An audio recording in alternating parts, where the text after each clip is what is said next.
मन की प्रसन्नता बहुत बड़ा तप है। हर समय मन को प्रसन्न रखना बहुत बड़ी साधना है, बहुत बड़ा लाभ है, जिसका हर समय मन प्रसन्न रहता है। जानते हो किसका मन प्रसन्न रहता है? जिसका मन प्रभु से अपनापन कर लिया है। मन को सदैव प्रसन्न रखना है तो भगवत संबंध से ही मन प्रसन्न रह सकता है। ये मन चंचल क्यों रहता है, अशांत क्यों रहता है? ये जितना विषयों का चिंतन करेगा, जितना नाशवान परिवर्तनशील वस्तु व्यक्ति स्थान का संबंध स्वीकार करेगा, उतना ही जलेगा, उतना ही अशांत रहेगा, उतना ही चंचल रहेगा। त्यागात् शांति अनंतरम, जितना ऐसा वस्तु व्यक्ति स्थान का राग त्याग करेगा, उतना ही शांत हो जाएगा, उतना ही आनंदित हो जाएगा, उतना ही प्रसन्न हो जाएगा। मना प्रसादः, यदि आप मन को प्रसन्न करना चाहते हैं तो किसी भी व्यक्ति वस्तु स्थान का इसे संबंध न रख ले पावे, ये सावधानी रखना। और होता क्या है, बोले चलो मनोरंजन करते हैं। कहां? किसी व्यक्ति में, किसी वस्तु में, किसी स्थान में, किसी द्रव्य में। होता क्या है, मनोरंजन होता नहीं, एक नई जलन, एक नई चिंता, एक नई कामना, एक नई वासना, एक नया फसाव। चले थे आनंद लेने और फंस गए। हमारा मन प्रसाद, मन प्रसन्न कब होगा? बहुत ध्यान की बात है। भगवान कह रहे त्यागात् शांति अनंतरम, यदि आप शांति देना चाहते हो अपने मन को, आनंद देना चाहते हो, प्रसन्नता पाना चाहते हो, तो आप वस्तु व्यक्ति स्थान के संबंध से रहित कर दो अपने मन को। एकमात्र प्रभु के चरणारविंद में आप अपने मन को लगा दो, फिर आप देखें आपका मन सदैव प्रसन्न रहेगा। क्योंकि प्रभु अविनाशी है, वस्तु व्यक्ति स्थान परिवर्तनशील है। वो एक रस प्रसन्न रह ही नहीं सकता जिसका वस्तु व्यक्ति स्थान से संबंध है, नहीं रह सकता। क्योंकि वो एक रस नहीं है तो मन कैसे एक रस होगा?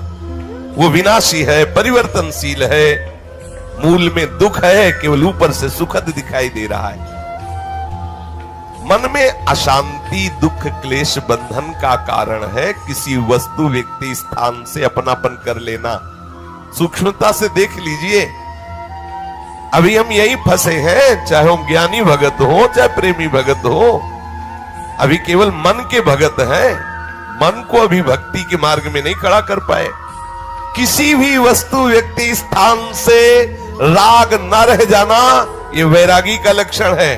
समस्त वस्तु व्यक्ति स्थान में एकमात्र सच्चिदानंद आराध्य देव को देखना, ये अनुरागी का लक्षण है। हम देखें कि हम ना तो वैरागी है ना अनुरागी है, हम तो रागी है। हर वस्तु व्यक्ति स्थान से हम सुख भोगना चाहते हैं। देख लो, अगर ऐसा नहीं तो फिर मन जाएगा ही नहीं। जब तक सुख की लालसा नहीं तब तक मन जाने वाला नहीं। इसको जहां जहां सुख का मिलने का भाव है वहीं वहीं ये जाता है। जब धन संपत्ति, स्त्री, पुत्र, नाना प्रकार की भोग सामग्री, इनमें हम अपनापन कर लेते हैं तो मन हमारा चंचल हो जाता है। सबका प्रश्न होता है, मन भजन में नहीं लगता, चंचल है। मन चंचल आपने किया है, आपको ही छोड़ना पड़ेगा। आपने वस्तु व्यक्ति स्थान से संबंध कर लिया है, वो चंचल, परिवर्तनशील, नाशवान, वही लक्षण मन को आ रहे। वो आप अविनाशी प्रीतम से अपना संबंध कर लो, देखो कितना आनंद मन में रहता है, कितनी प्रसन्नता रहती मन में। भगवत चरणारविंद का आश्रय लेने वाला हर समय प्रसन्न रहता है, ये पहचान है। भारी से भारी विपत्ति में भी उसका हृदय आनंदित रहता है, क्योंकि ये विपत्ति संपत्ति बाहरी बात है। वो जिस आनंद में मगन है वहां न विपत्ति का न संपत्ति का, दोनों का प्रवेश नहीं, न हर्ष न शोक का। इसलिए मना प्रसादा, साधक ध्यान दे संतुष्टा येन केनवा। हर परिस्थिति में मन को प्रसन्न करना सीखे, प्रसन्न रखना सीखे। परिस्थिति में प्रसन्न तभी रह सकते हैं जब भगवत चरणारविंद का आश्रय नहीं। कभी परिस्थितियां किसी को चैन नहीं लेने देती। कभी सहयोग, कभी वियोग, कभी हर्ष, कभी शोक, कभी अनुकूल, कभी प्रतिकूल, कभी मान, कभी अपमान। इसी द्वंद्व में हम पिसते रहते हैं। तो मन कहां प्रसन्नता का अनुभव कर पाता है। मन की प्रसन्नता के लिए सांसारिक वस्तु, व्यक्ति, परिस्थिति, देश काल, घटना आदि को लेकर के हम अपनापन, अहम करके उसे ना माने। जैसे ये व्यक्ति मेरा है, ये वस्तु मेरी है, ये स्थान मेरा है, ये अमुक अमुक मेरी। अब आपका मन प्रसन्न नहीं रहेगा, जलेगा, शांत रहेगा। अपने स्वार्थ या अभिमान को लेकर किसी का पक्षपात न करना। यदि आप अपने मन को प्रसन्न रखना चाहते हैं तो अपने स्वार्थ की पूर्ति के लिए या अभिमान की पूर्ति के लिए किसी का पक्ष न लेना। किसी का मंगल करने के लिए, किसी को आनंद प्रदान करने के लिए हम भले सलाह दे दें, लेकिन अपना अहंकार पोषण करने के लिए, अपने स्वार्थ की पूर्ति के लिए हम पक्षपात न ले। नहीं, हमारा मन प्रसन्न नहीं रह पाएगा। मन को सदा दया भाव से युक्त रखे, क्षमा भाव से युक्त रखे। दूसरों को कैसे हम सुख पहुंचावें, ऐसे मननशील बने। सदैव सुख देवे को चाव चित, सब सोहित निष्काम। सबको सुख पहुंचाऊं लेकिन किसी से सुख पाने की लालसा ना हो, मन प्रसन्न रहने लगेगा। मन में जब दूसरों के हित की भावना होती है तो प्रसन्नता का प्रादुर्भाव होता है। और सदैव मन को प्रसन्न रखने के लिए थोड़ा भोजन पाना सीखें, कम बोलना सीखें, कम सोना सीखें और सदैव भगवान नाम जपना सीखें। अखंड प्रसन्नता आ जाएगी। मानते हैं प्रारब्ध के अनुसार शरीर रोगी हो सकता है, परिस्थिति प्रतिकूल आ गई, संसार ने तुम्हारा त्याग कर दिया, लोग निंदा करते हैं, लेकिन आप प्रसन्न रहेंगे क्योंकि आपने बहुत बड़े करुणा निधान आनंद समुद्र प्रभु का आश्रय ले लिया है। उस आश्रय में जो बाधक भाव है उनका त्याग कर दीजिए। अधिक भोजन करने वाला कभी प्रसन्न नहीं रह सकता। और बड़ी विचित्र ये जिह्वा है, ऊब गए भगवान।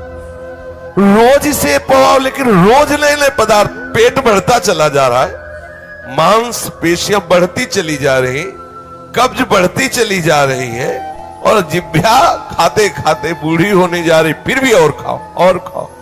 पता नहीं कब तक खाओ खाओ खाओ। भोजन पर साधक ध्यान दे, नहीं तो आनंद का जो विषय, मन की प्रसन्नता है, वो आप नहीं धारण कर पाएंगे। बोले हित परमित भोजी, थोड़ा सरल, स्वाद रहित, स्वास्थ्य वर्धक, सतोगुणी भोजन पाया जाए।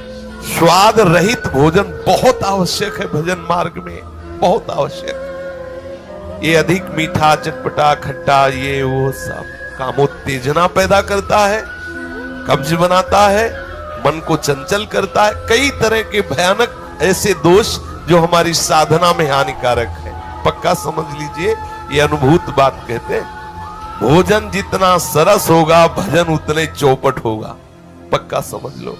ये भोजन बहुत घातक वस्तु है, बहुत घातक वस्तु है। साधक इस बात पर ध्यान दे, ये भोजन हमें मारे डाल रहा है। हमारा जीवन भगवत प्राप्ति के लिए है और ये आज पा लिया, वो पा लिया, ये गुलाब जामुन, ये लड्डू, ये वो, बस बुद्धि में विचलता, भगवत चिंतन रहित और नाना प्रकार की वासनात्मक खेल की कामनाएं, कल्पनाएं, ये भोजन के कारण।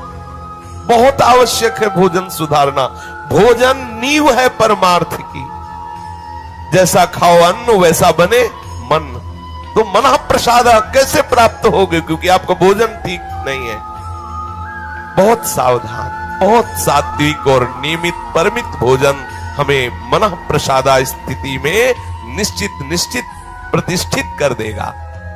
दूसरा, नित्य में एकांत सेवी।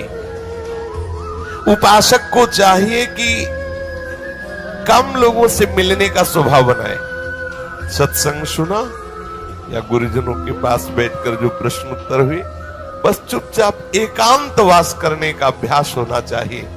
हर समय हम किसी से बात करते रहे, हर समय हम किसी से मिले रहे, हर समय कोई हमारे समीप रहे, तो हमारी अंतर्मुखता नहीं हो। भले वो हमसे बात न करे, लेकिन हमारी अंतर्मुख वृत्ति में वो बाधक हो जाएगा। इसलिए साधक को चाहिए कि वो एकांत सेवी बनने का स्वभाव बनाए, ज्यादा किसी से बात नहीं कर। वैसे बात करने का नियम तभी रखना चाहिए जब कोई आपसे प्रश्न करे और प्रश्न का उत्तर आवश्यक है देना, उत्तर देने से उसका मंगल होगा तो ही बात करें, नहीं ना करें। बहुत कम जीवन है हमारा, बहुत कम समय है। हम अगर व्यवहार प्रपंच की सत्ता को सत्य मान कर केवल यही हमारा कर्तव्य है, यही ऐसा व्यवहार का निर्वाह करना, तो हम भगवत साक्षात्कार कब करेंगे? कब हमारे हृदय में वो अखंड प्रसन्नता, कब हमारे हृदय में वो अखंड विकलता भगवत साक्षात्कार की होगी?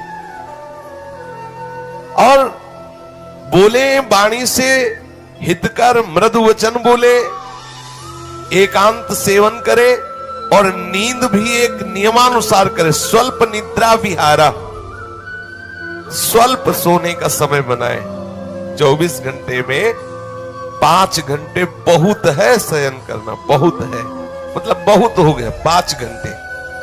6 घंटे तो उनको जो बहुत शारीरिक श्रम करते हैं, 7 घंटे मतलब खत्म, अब इसके आगे साधक शब्द नहीं लगेगा। 6 घंटे तक तो मतलब बहुत हो गया कि बहुत श्रम करता है, इसलिए ठीक है। 7 घंटे मतलब प्रमाद स्थिति आ गई, 7 के बाद तो प्रणाम है, फिर तो कोई बात ही नहीं। अब आप देख लो किस श्रेणी में आप हैं। उत्तम साधक 4 घंटे में हो जाता है, ठीक है। 5 घंटे पर्याप्त है। और जिनको बहुत शारीरिक श्रम होता है वो 6 घंटे, और कुछ तो ऐसे होते हैं कि हर घंटे में झपकी, हर घंटे में आनंद। हाँ, समाधि भाव को निद्रा समाधि स्थिति, व्यास भरोसे कुंवर के सोत पाओ प्रसाद। सत्संग हो रहा है, थोड़ी ढिलाई हुई, बस गए समाधि में गए। हाँ, मक्खी बन बनाए चाहे मच्छर बल बनाए चाहे महात्मा बल बनाए, कोई फर्क नहीं पड़ता। अपने निद्रा समाधि स्थिति, आओ समाधि भीतर। स्वामी हरदास जी कहते मनी उतना डुलाओ, आओ समाधि आ गए। तो थोड़ा सावधान करे। स्वल्प निद्रा विहारा, और घूमने फिरने का भी एक नियम होना चाहिए। आपकी दिनचर्या एक नियमित होनी चाहिए। यदि आप नियम के अनुसार भोजन, नियम के अनुसार शयन, नियम के अनुसार घूमना और नियम के अनुसार बोलना चालना रखेंगे नियम से, तो आपका मन बहुत शीघ्र भगवत चरणारविंद में लग जाएगा।